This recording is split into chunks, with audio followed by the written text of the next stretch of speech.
ಸತ್ತು ಹೋದ ನಿನ್ನ ಹೆತ್ತಪ್ಪ ಕಾಲೇಜಿನಲ್ಲಿ ಬಂದರು, ಅದು ಕಾಪಾಡಕ್ಕೆ ಸಾಧ್ಯವಿಲ್ಲ. ಯಾರವರು? ಭಯ ಪಡಬೇಡ, ನಾನು ಬೇರೆ ಯಾರು ಅಲ್ಲ, ರೋಕ್ಲೇಗೌಡನ ಮೇಲ್ಮೇನೆಜರ್ ನಾಗರಾಜ್ ಅಂತ. ಹೌದು, ಇಲ್ಲಿ ತನಕ ಬೇಕೆ ಬಂದಿತ್ತು ನಿಮ್ಮ ಆಗಮನ? ಆಗಮಿಲ್ಲದೆ ಆಗಮಿಸಬೇಕಾಗುತ್ತದೆ ಅಮ್ಮ. ಚಿತ್ರಲೇಖದ ವಿಚಿತ್ರವಾಗಿ ಕತ್ತಲಲ್ಲಿ ಬಿದ್ದು ಸಾಹಿತ್ಯವು ನಿನ್ನ ಬಣ್ಣದ ಬದುಕನ್ನು ಹೊಮ್ಮಿನಿಂದ ನಿರ್ಮಿಸಬೇಕೆಂದು ಬಂದೆ. ಹಣದಾಸ್ಕಾಗಿ ಮಾನ ಕಳೆದುಕೊಂಡು ಶ್ರೀಮಂತರ ಸತ್ತಾಗಿ ಬಿದ್ದು ಸಾಯುವ ಹೇಳಿ ಎನ್ನಲಾಗಿ ಅವನ ಮಿಸ್ಟರ್ ನಾಗರಾಜ್ ಬ್ರಹ್ಮ ಸೃಷ್ಟಿಸಿದ ಆಕಾಶ ಭೂಮಿಗಳಂತರವಿದ್ದರು.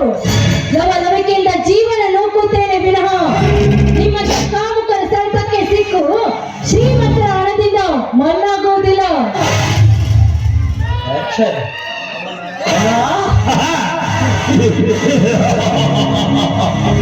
ಸೃಷ್ಟಿ ನಿಯಮದ ಸಂಕಲ್ಪಗಳ ಹಾಗೆ ನಿನ್ನ ಭವಿಷ್ಯದ ಬರ ಮಾಡಿಕೊಂಡು ಬ್ರಹ್ಮಾಂಡದ ಬುರುಡೆಗೆ ನಿನ್ನ ಮುಷ್ಟಿಯಲ್ಲಿರಿಸಿಕೊಂಡಿರುವ ಈ ಚಲನಾತ್ಮಕ ಸತಿಯಾಗೆ ತೆಪ್ಪೆಯಲ್ಲಿ ಬಿದ್ದ ನಿನ್ನ ಸಂಸಾರವನ್ನು ಬೇರೆ ಮೇಲೆ ತಂದಿತು.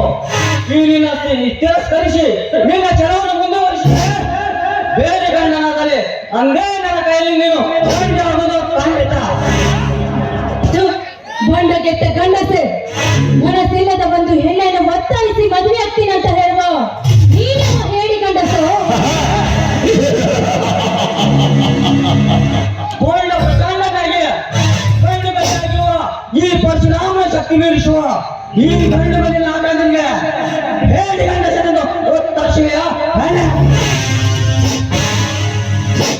ಕಾಂಡ ಕಾಂಡವ ಹೆಣ್ಣಿನ ಶೀಲವನ್ನುಂಡು ಗಂಡತನ ಮಾಡುವ ಈ ಪಾಂಡವ ಸಂಪಿಗೆ ಅಂತಿರುವ ನಿನ್ನ ಶೀಲಕ್ಕೆ ಕೈ ಹಾಕಿ ಪಾಂಡವನ ತಲೆನ ಕೊಟ್ಟೆ ರಾತ್ರಿ ತೀರಿಸಬೇಡ. ದೂರ ಸತ್ತು ನಿಂತು ಮಾತನಾಡೋ ಬೇರೆ ಪಶುವೆ. ಕಂಡ ಹೆಣ್ಣಿನ ಶೀಲವಂತೆ ಇವಳೆಂದು ದೊಡ್ಡ ಕೆಟ್ಟವಳೆಂದು ತಿಳಿದುಕೊಂಡಿರುವೆಯೋ? ಚಂಡಿ ಚಾಮುಂಡಿ ಅವತಾರವನ್ನು ತರಿಸಿ ನೀನಿನ ಚಂಡನ್ನು ಕಡಿದು ಹಾಕುವೆ ಎಚ್ಚರ.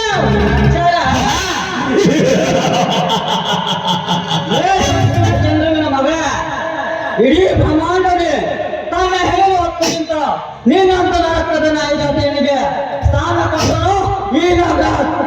ಅಂದಾಗ ಅಗಲಿಯ ಕೊಟ್ಟು ಅಗಲಿಸಿಕೊಟ್ಟು ರಾಜಕುಮಾರನು ಅಗಲಿಸಿಕೊಟ್ಟಿದೆ ಅಂದ್ರೆ ಗಂಡನ ಕೈಲು ಭರ್ತಿಯಾಗಿ ಬರುವೆ ಈ ನಿನ್ನ ಪ್ರಪಂಚದಲ್ಲೇ. ಪ್ರಪಂಚದ ಪರಮಾತ್ಮವನ್ನು ಅರಿತು ಬೆರೆತ ಹೆಣ್ಣಿಗೆ ನಿನ್ನಂತವರ ತತ್ವ ಪ್ರದೇಶ ನನಗೆ ಬೇಕಾಗಿಲ್ಲ ನಾಗರಾಜ್. ಹೆಣ್ಣು ತಾ ಬಯಸಿದ ಕಣ್ಣನ ಕೈ ಹಿಡಿದು ಜಗದ ಕಣ್ಣಾಗುತ್ತಾಳೆ ವಿನಃ ನಿಮ್ಮಂತ ಕಾಮುಕರ ಸೆಳೆತಕ್ಕೆ ಸಿಕ್ಕು ಮಣ್ಣಾಗುವುದಿಲ್ಲ. ಹೆಚ್ಚಿಗೆ ಬಾಯಿ ಬಿಚ್ಚದ ಇಲ್ಲಿಂದ ಸುಮ್ಮನೆ ಹೊರಟು ಹೋಗ ಬಂದಿದೆ ಅಮ್ಮನ. ದಟ್ಟವಾದ ಕಾಡಿನಲ್ಲಿ ನೀನೊಟ್ಟಿಗೊಂಡಿರುವ ಬಟ್ಟೆನ ಬಿಚ್ಚಿ ಯಾರು ಮುಟ್ಟದ ಮೇಲೆ ಸುಂದರ ಮಡಿಕೊಂಡು ಕಟ್ಟಿ ನಿನ್ನನ್ನು ಮುಂದಿರುವೆ. ಅದು ನಿನ್ನಂತವರಿಗೆ ಎಂದಿಗೂ ಸಾಧ್ಯವಿಲ್ಲ ಅಂತ ತಿಳಿದುಕೋ. ರಾಜನಿಗೆ ಗದ್ದದ ಮೇಲೆ ಮುಟ್ಟಿಸಿದ ನಿನ್ನ ಸೌಂದರ್ಯದ ಶರೀರವನ್ನ ತಾಳೆಯವರಾಯ ಬೆನ್ನಿಗೆ ಕಟ್ಟಿಕೊಂಡಿರುವುದು ನನ್ನೊಂದಿಗೆ ವೈರದ್ದು ಸಾಧಿಸುವುದು ತವರಲ್ಲ.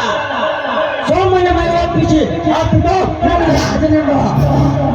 ಓ ಮನ್ಮಥ, ಮೊದಲು ಸ್ವಲ್ಪ ನೀನು ಲೋಕ ಜ್ಞಾನದ ಅರಿವು ಮಾಡಿಕೊ, ಆಮೇಲೆ ಮಂದಿರಕ್ಕೆ ಹೊತ್ತು ಅರಿವಂತೆ. ಏನು ಹೇನೆಂದು ಯೋಚಿಸಿದೆ? ನೀನು ನನ್ನನ್ನು ಮುಟ್ಟಲು ಬಂದಿದ್ದೆ ನಿಜವಾದ್ರೆ ಹೊರಕು ಮೆಟ್ಟಿನಿಂದ ಒಡೆಯಬೇಕಾಗುತ್ತದೆ. ಬಲು ಎಚ್ಚರ.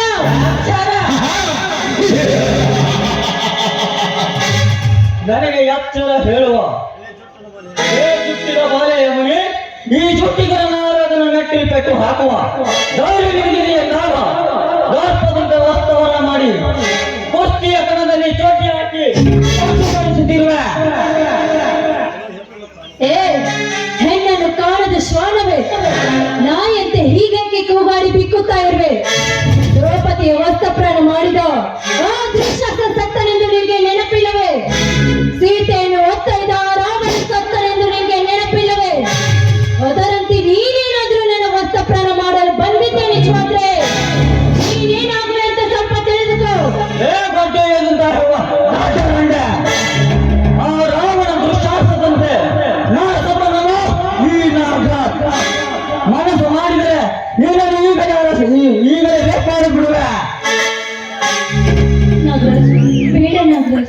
ನನ್ನನ್ನು ನಿನ್ನ ತಂಗಿ ಅಂತ ತಿಳಿದುಕೊಂಡು ಬಿಟ್ಟು ಬಿಡು ನನ್ನನ್ನು. ಕಾಮನಿಂದ ತಪ್ಪಿ ನಿಂತಿರುವಾಗ ಈ ನಾಗರಾಜನಿಗೆ ನೀನ್ಯಾವ ತಂಗಿ?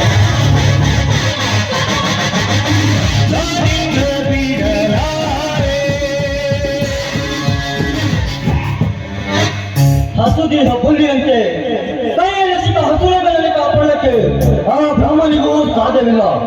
ಹಂಬಲಿಸು ಬರುವ ಈ ವಿಷನಾಗಲಿ ಸರಿ ಆಗಬೇಕಾದ್ರೆ ಕಲ್ಲು ಬಂಡೆಯನ್ನು